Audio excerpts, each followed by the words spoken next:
Como vocês veem, o gás natural é uma coisa recente, é uma coisa do século XX, só começou a ser utilizada nos anos 30, 40, e agora já tem uma faixa de contribuir para a produção de energia bastante grande comparado com o que existia no início do século.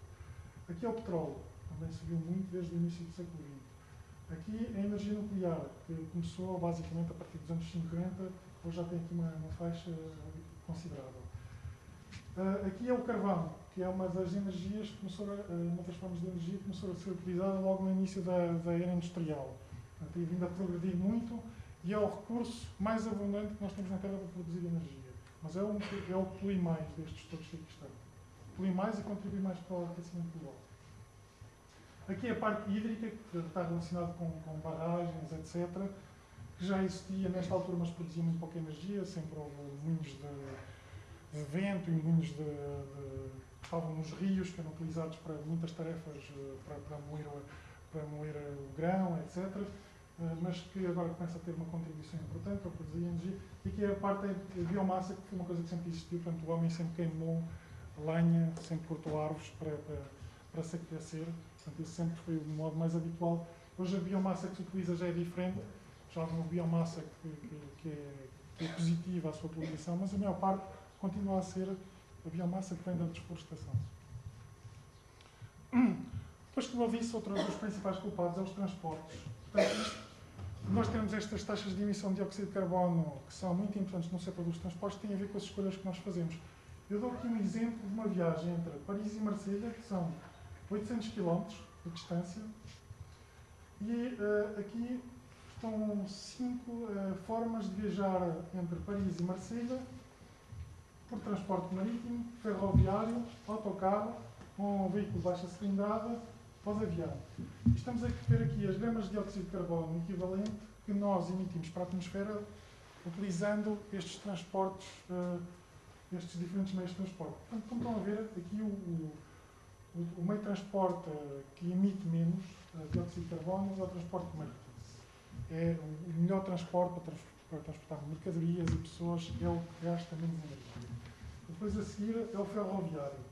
Na questão francesa tem esta emissão de dióxido de carbono que é muito mais baixa do que nos outros países, porque também a França tem uma opção pelo nuclear, que é criticável em certos aspectos, mas na questão de emissões de dióxido de carbono emite menos do que as outras formas de produzir energia. É por isso que é um bocadinho mais baixa, porque a França tem uma componente de nuclear muito forte, eles têm 70 e tal reatores a funcionar no país, portanto produzem muita eletricidade com origem nuclear que emite menos dióxido de carbono.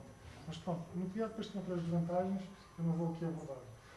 Depois temos o autocarro, temos o veículo de baixa cilindrada, mas vejam que o veículo de baixa cilindrada, se viajarem nesse veículo, emitem quase o dobro de viajar no autocarro, e o pior é o avião. Portanto, em função das nossas escolhas de deslocação, nós estamos a emitir mais ou menos dióxido de carbono, portanto, estamos a contribuir mais ou menos para o aquecimento global. Portanto, e as consequências, portanto, eu aqui foquei mais a parte da produção de energia e dos transportes, mas todos os outros setores contribuem à sua maneira para o aquecimento global. As consequências deste nosso comportamento desde 1850 são, para já, uma coisa que ninguém pode negar, nem essas pessoas que dizem que não há aquecimento global, isso eles não podem negar, porque a gente chega ali ao oceano e mede, uma coisa que nós medimos no oceano é que a acidificação da água da água do mar aumentou brutalmente nas últimas décadas.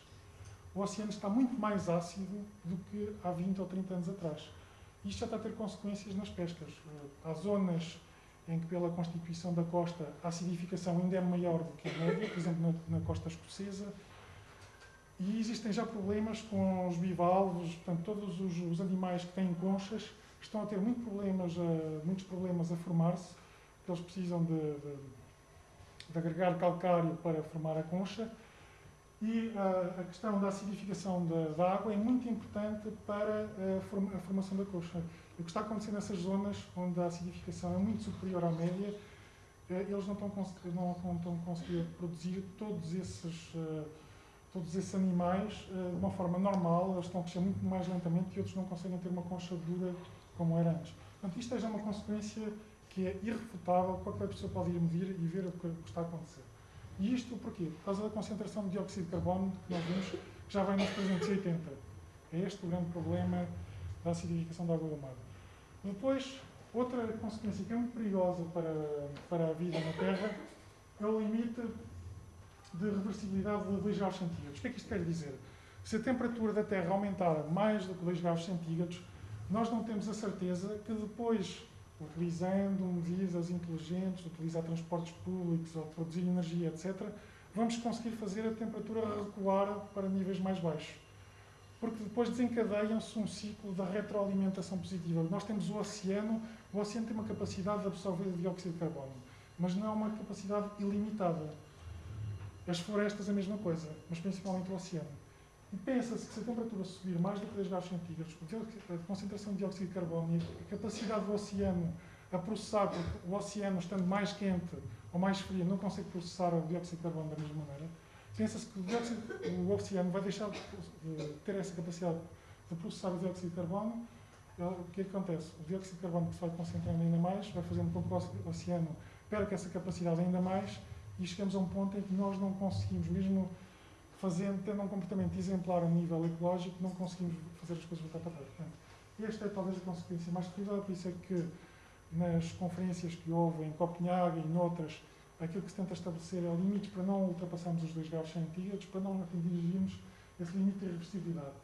Isto é para o dióxido de carbono. Para o metano são 3 graus centígrados, mais do que 3 graus centígrados, e a partir de 4 graus centígrados o metano começa a sair, existe muito metano dentro do oceano, o metano começa a sair do oceano e aí as coisas podem se complicar muito e tornarem produções irreparáveis. Depois o aquecimento global aumenta muito a probabilidade de existir inundações, vagas de calor, desertificação, incêndios. Existem muitos artigos publicados naqueles jornais científicos, nas revistas científicas que vos mostrei, em que falam muito da Península Ibérica e que falam muito do aumento do número de incêndios e da desertificação, falam muito disto. E estas coisas têm estado a verificar, de facto, nos últimos anos. E depois a subida do nível da água do mar. A água do mar, mesmo que haja um aumento brutal da temperatura, digamos de 4 ou 5 graus até 2100, não vai subir muito, vai subir 60, 70 centímetros, mas vai continuar sempre a subir. E só para, depois nós já temos parado de aumentar a temperatura depois de muitos séculos de diminuirmos a temperatura. Portanto, ela vai continuar a aumentar durante muitos séculos. Portanto, em 100 anos, o nível da água do mar pode aumentar 60 centímetros, mas aquilo que nós estamos já a fazer é que, de certeza, que até 2500 ou 2600, de certeza que o nível da água do mar vai continuar a aumentar e vai ultrapassar 1, 2, 3 metros, com todas as consequências que isso tem. Portanto, em relação às soluções, eu julgo que vocês já têm um bocado a noção disso. Existe uma grande aposta agora nas energias renováveis, que também têm os seus problemas, nenhuma delas é perfeita ainda. Eu abordo aqui várias soluções.